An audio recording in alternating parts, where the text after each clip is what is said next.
E quanta gente ci sta?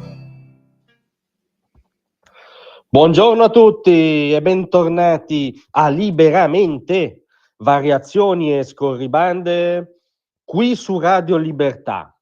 Allora, pronti via, comincia molto bene all'insegna della serenità e del confronto civile la giornatona di sciopero generale di proteste per la flottiglia, e cioè l'esigenza primaria di qualunque italiano in carne e ossa e salario da ricevere a fine mese.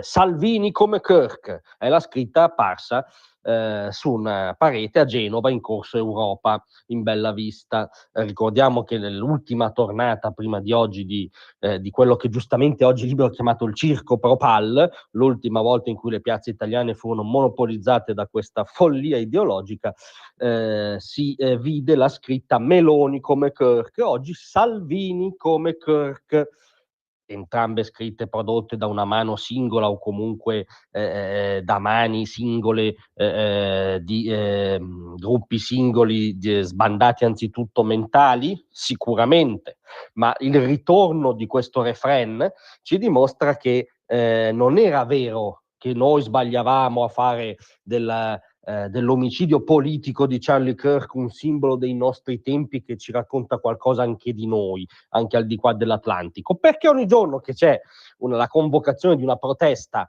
contro anche diciamo contro il governo, qualche leader di destra viene paragonato e ci si auspica faccia la fine di Kirk. Quindi questa cosa dirà pure, parlerà del clima diffuso nel paese, o meglio nella bolla ideologica che anche oggi monopolizza le piazze. E sì, è un clima spesso tangenziale, spesso coincidente con un clima d'odio politico e di criminalizzazione dell'avversario.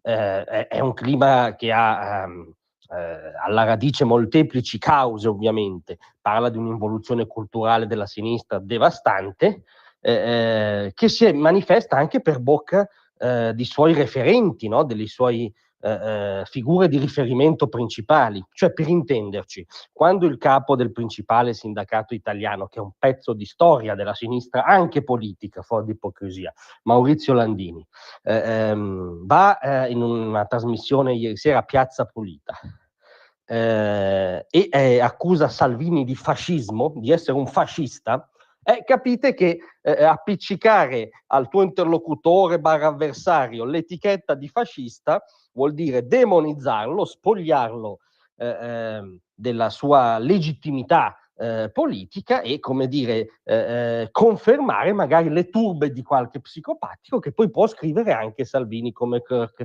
Nella fattispecie Landini ha rilasciato la seguente enormità di fronte a un Corrado Formiglia adorante, ovviamente. Ha replicato a quello che ha detto il ministro delle infrastrutture e dei trasporti, indignato, ha detto: chi sciopera ne paga le conseguenze? Quella di Salvini è una minaccia fascista. Cioè l'attuale vicepresidente del Consiglio ha fatto una minaccia fascista all'attuale leader del quello che è ancora in teoria il principale sindacato italiano. Questo è il racconto che passa in prima serata senza contraddittorio. Qual è stata la minaccia fascista di Salvini? Anzitutto ricordare un dato della cronaca di ieri, e cioè che il garante ha dichiarato illegittimo lo sciopero generale di oggi perché avviene in mancanza del preavviso di legge e anche di civiltà minima necessario di 10 giorni per essere convocato. Invece è stato convocato mercoledì sera, quando c'è stato l'abbordaggio della flottiglia, è finita la farsa nel Mar Mediterraneo ed è iniziata la farsa nelle nostre piazze. Cosa ha detto di così enorme fascista Salvini? Ha detto che chi partecipa allo sciopero generale di oggi, illegittimo, pagherà personalmente le conseguenze come previsto dalla legge, cioè non dal programma di San Sepolcro o dagli istinti di qualche squadraccia, dalla legge della Repubblica Italiana. Qual è la legge di riferimento?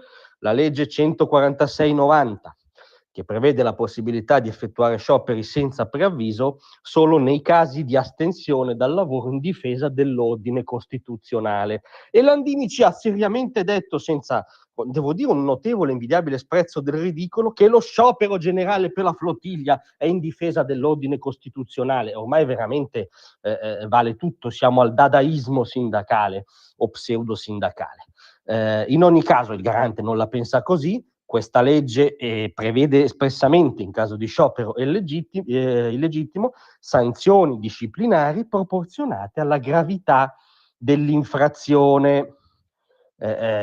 Sono sanzioni previste anzitutto nei confronti delle organizzazioni, delle sigle che convocano uno sciopero illegittimo, come in questo caso ricordo è stato dichiarato. Sono previste in alcuni casi anche sanzioni disciplinari più leggere, non pesanti come le pecuniarie per le sigle, previste per i lavoratori che aderiscono a uno sciopero illegittimo. È la legge della Repubblica Italiana, non è che qualcosa che accade in qualche repubblica delle banane sudamericana. Salvini ha riepilogato questo e ha anche sostenuto una sua legittima proposta politica, e cioè siccome la legge prevede che le sanzioni appunto si fermino a una certa soglia, porterò nel Consiglio dei Ministri la proposta di aggiornare queste regole e sanzioni, perché chi sbaglia paga. Uno può essere d'accordo o no, è una legittima proposta politica che ci sembra anche legata alla contemporaneità, perché un conto erano gli scioperi storici, un conto era un sindacato storico, anche come dire duro ma lucido, un conto aveva a che fare con l'odierno circo pro pal. Quello che sicuramente non si può dire è che quella di Salvini sia una minaccia fascista, e chi lo dice deve sapere con se stesso, con la sua coscienza, che si sta ulteriormente gettando benzina sul fuoco dell'odio politico. Grazie a tutti.